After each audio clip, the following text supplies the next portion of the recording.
you bought a car from America, for example, and you want to ship it to Ethiopia, trust me, if you buy that car for if you buy that car for like $30,000, you when you ship that car to the country, to Ethiopia, you are likely going to get like almost the amount you use in buying the car as the custom fee.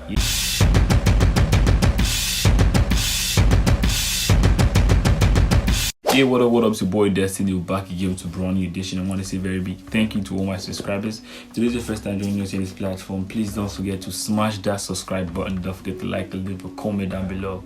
Today we're going to be talking about the same series we've been doing. Before in the part 1, I talked about the problem we faced in Africa and I gave the solution. In part 2, I gave another problem and I gave the solution. So today we're going to be talking about another problem and the solution to that problem. So guys, stay tuned. So guys, another problem we face in Africa is it's simple. Africans are so divided. We have to have a common voice. You get me? A common voice.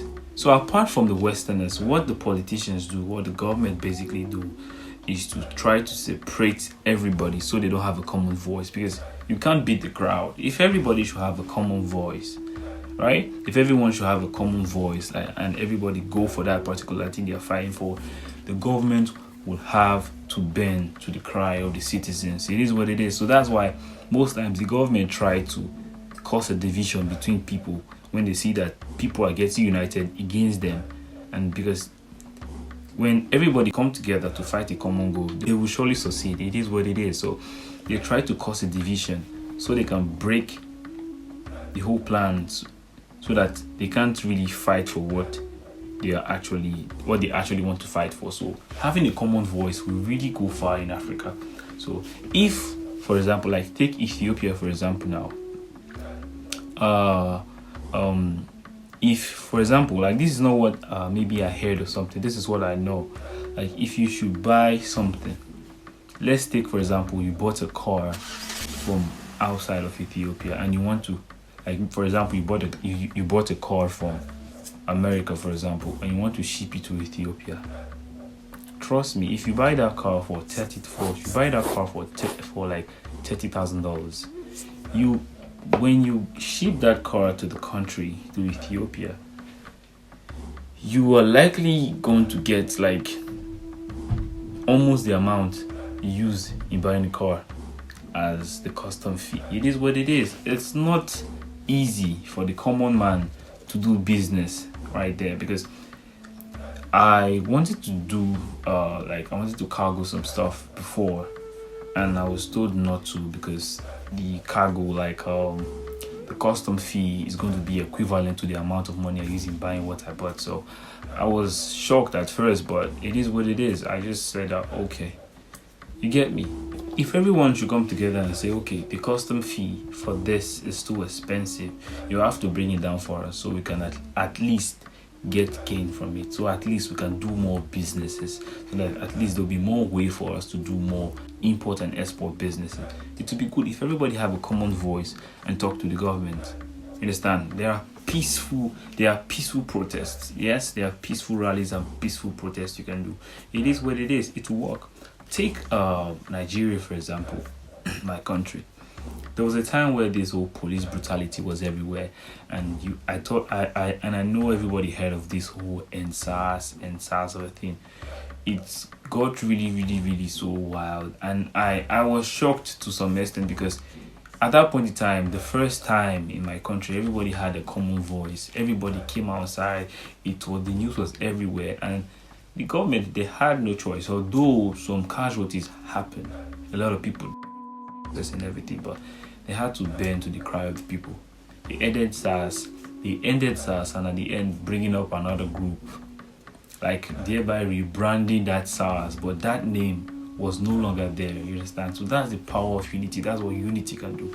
So take for example, there are other problems too in Nigeria, my country. Recently the customs, they added money to they added the price of the custom clearance of vehicles and everything.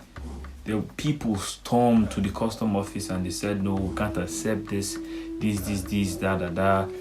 there were riots here and there, people were complaining and everything. You get what I say? If everybody should have a common voice, the government don't have to just bring a problem and everybody just have to accept it. No, they are there to serve. They are there to serve. You get me? They are there to serve the people. They are like servants to the people. But these days, it is so sad that it has turned around. It's as if we are the ones serving them, but in reality, they are the ones serving us. But they are. Everybody in Africa is basically doing suffering and smiling. That's what we are all doing. The government say, okay, this is going to be this. Everybody just say, okay, they started again. Everybody just accept it blindly because everybody don't have a common voice. We don't have a common voice. If everyone should have a common voice and a common goal, and we go outside to exercise our human rights, go outside to tell them that this thing is wrong or we don't accept this, the government will have to accept us. But the people of Africa, we fight for the wrong reasons, with ourselves for the wrong reasons. So this type of stuff really, really, really break my heart. Take like different countries. The same thing is happening in Ghana. The same thing is happening in Cote d'Ivoire. The same thing is happening in Togo. The same thing is happening everywhere. So you understand? The same thing is happening everywhere. Take Nigeria for example again. Nigeria, there are lots of bad roads, right? Governments, the people go to complain. Even in terms of electricity, maybe there's no light or the power sector is really, really, really, really messing up. The people go outside to protest and tell them we don't want this. They block roads, they make their voices heard and everything. Most times they fix that problem just to cool the people down, make them keep calm. But they do it temporarily. You get me? But your voice was heard. You get me? Though it was temporary, and they do it so that okay, let's just do it so that the people will calm down, so that they will relax and let us be. But your voice was heard. But just imagine if this same scenario was taken to a larger extent and everybody had one voice, one goal, and one principle. Imagine how it would look like. That's why you see people say that. That's why you see other countries say they are developed, they have freedom of speech, they can do something. You get what I'm saying? So it's a gradual process. I'm not saying it's going to be easy. It's a gradual process, but in Africa we have to have a common voice. Everybody is so divided. I can be saying A and the other person here can be saying B. So it will not, if somebody here can be saying, oh, the price of fuel is too expensive, and the other person there can be saying, who is talking about fuel? We're talking about that. Well, who's talking about fuel? We're talking about the tax that the government is giving us is too expensive. You're talking about fuel. Who cares about fuel? And the other person then might be bringing out another problem. We all have to have a common voice, because think about it. If the price of petrol is expensive, it will definitely affect every other market. It will definitely affect every other sector. But most people don't really know that. They complain for different type of things, and most times the government tend to bring a division in the middle of where you are organizing your whole thing. When you're trying to create something like a solution and everything, there must be a division. It is what it is. That's why the corruption is there. So if everybody should have a common voice, the problems in Africa will reduce. Because okay, for example, let's say they want to do an election and everybody know this particular leader is doing something wrong, right? Will everybody know who they should vote for? Or since everybody have tried, let's try a new person, right? Like what is happening in Nigeria now. Nigeria will be doing the election next year, right? Everybody know these old leaders. They have been the one looting and lavishing our money, right? But they will still go and vote for these same leaders. But after everything, they'll be the ones saying, oh, this person is bad, he did this, he did that. But they paid you collected the money. And what did you do?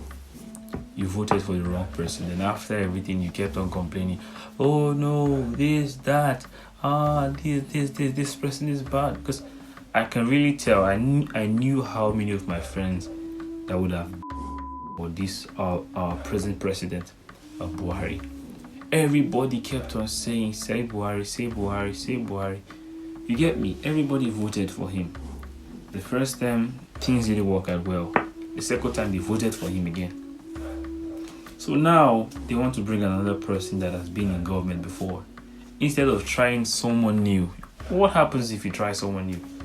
Just So many people are afraid of new things. Try something new instead of bringing the same people that have been breaking your heart, the same people that have been doing the same thing to you again and again and again. You think they will change? They won't. Nobody wants to change. But if you try someone new and see, just try and see what you have to do different. Because if you are bringing the old people back again, they are coming to finish what they've started before, what they didn't finish before. So it is what it is. In Africa, we have to have a common voice. Everybody. I'm not saying it's not possible for everyone to have a common voice, but if the majority of the people have a common voice, it would be nice. Like if everyone should have a one goal and say, oh, this government are doing us wrongly, let's do like this, instead of each other. Oh, you are this, you are not that, you are Christian, you are Muslim, you are this, you are that. No, everybody is one. We are all human beings. Treat yourself equally. Everybody should be like together, like there should be this togetherness, this self love going on around us. If everyone should have a common goal, trust me, Africa will surely succeed. So that's it for this episode. The next episode, I'll be bringing another problem and a key solution to this, and hopefully I could bring other YouTubers to throw more light on this whole series that we are doing right now. So until next time, I remember your boy Destiny, and we out.